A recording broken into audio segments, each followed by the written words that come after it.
In a remote village nestled at the edge of a dense forest, there stood an ancient temple. This temple was known not for its grandeur, but for a single artifact, a lantern that had burned without fail for over 100 years.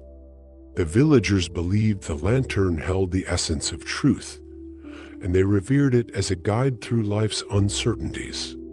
Master Ryokan, the temple's caretaker, was a man of few words but profound insights.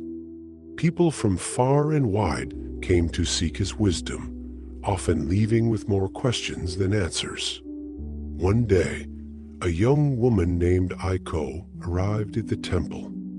She was weary, her eyes heavy with the weight of despair.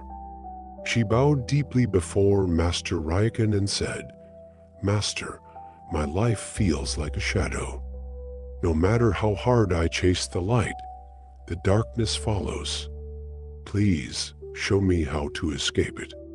Master Ryokan listened quietly, then pointed toward the lantern. "Stay here tonight," he said. "Watch the lantern, and when the shadow speaks, you will have your answer." Puzzled but obedient, Aiko stayed. The temple was quiet, its silence broken only by the occasional rustle of leaves outside. As night deepened, the lantern's glow cast long, flickering shadows across the walls. Hours passed, but the shadow did not speak. Frustrated, Aiko approached Master Ryokan. "Master, I have waited, but I hear nothing. How can a shadow speak?" Ryokan smiled and led her outside. The moon hung low, bathing the world in silver light. He placed the lantern on the ground and said, "Walk around it, .. As Aiko walked, she noticed how the shadow moved with her, always trailing behind. "Master, it's true," she said. "The shadow follows me no matter where I go. How can I escape it?" Master Ryokan bent down, extinguished the lantern, and pointed to the ground. The shadow had vanished. "You see, Aiko," he said, "the shadow exists only because of the light. The more you chase the light, the more pronounced the shadow becomes. To truly escape it, you must embrace the darkness." Aiko stood still, the weight of his words sinking in. She realized she had spent her life running from her fears, trying to outshine them with achievements, relationships, and distractions. Yet, the shadow was merely a part of her, not an enemy, but a reflection of her own being. Master Ryokan continued, "The shadow is not your foe.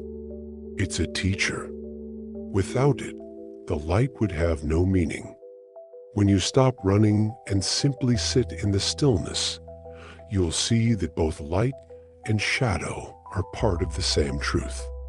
From that night on, Aiko's life changed. She no longer feared the shadows in her mind. Instead, she welcomed them as guides, knowing that the interplay of light and dark was the essence of life itself. She stayed at the temple for many months, learning the art of balance, and later returned to her village to share her newfound peace with others. Years later, the temple's lantern continued to burn, but its fame had grown far beyond the forest. Pilgrims came not for the lantern, but for the story of the shadow and the wisdom of Master Ryokan. And in their hearts, they carried the lesson that light and shadow are not enemies, but companions on the path to understanding.